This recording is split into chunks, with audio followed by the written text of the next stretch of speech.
Hi, welcome to the YouTube channel. Let's work in some watercolors and do a painting that's atmospheric. So I'm mixing up some blues and I was just kind of checking out what colors I have with this particular palette, and I have a lot. And I'm cleaning my brush as I go, just trying to see what I'd like. So I recommend just kind of doing a wiggly line for some mountains, nothing really specific because it will change as you go. Notice I just cleaned my brush, it's damp, and I'm just dragging the paint down. I do want it to get lighter. I also want it to get lighter as it goes down and darker on the top. And then I'm going to just stroke my brush across, nice and gentle like that, with just water on it. Okay, great. So now I'm going to get a different blue and I'm going to jump down just a little bit further from where it's wet. And again, wiggle my lines, trying not to touch what's above it.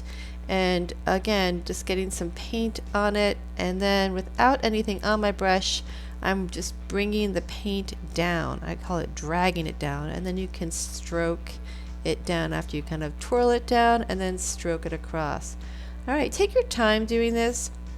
So I do want to put some paint there. It's too wet, so I took a paper towel and I blotted it. That's what I call it. So once it's dry enough, then you can start to add some paint there. So I'm going to do the same process where I'm just kind of doing some wiggly lines, and I'm getting a different blue, and then I'm going to clean my brush, dampen it, and then just drag it down to the other edge, but not touching it because I don't want it to feather together. I just want it to be separated. So I'm just going to stroke across really carefully, and there you go. So what I'm creating is called atmospheric perspective, where it's very light far away and blue, and then it's very dark and warm as it gets closer to you. So here's a darker blue as it's coming closer towards me, and then I will eventually use green.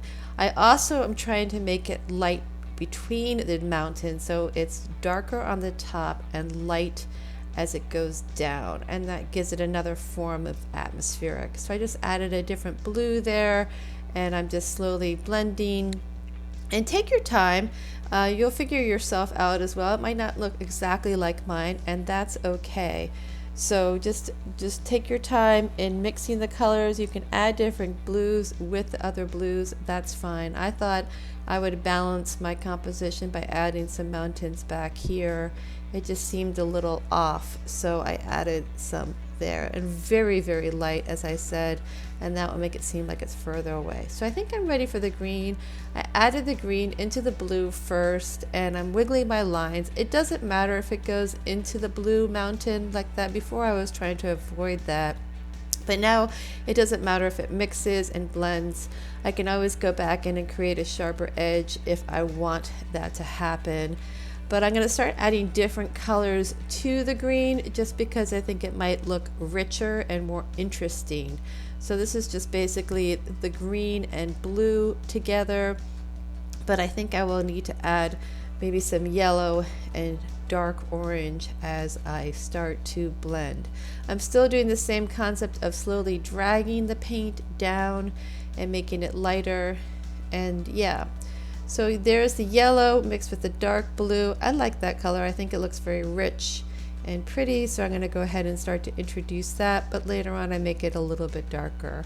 So I hope you enjoy watching how to do atmospheric perspective and working with some mountains. And thank you so much for tuning in, liking, subscribing to my YouTube channel.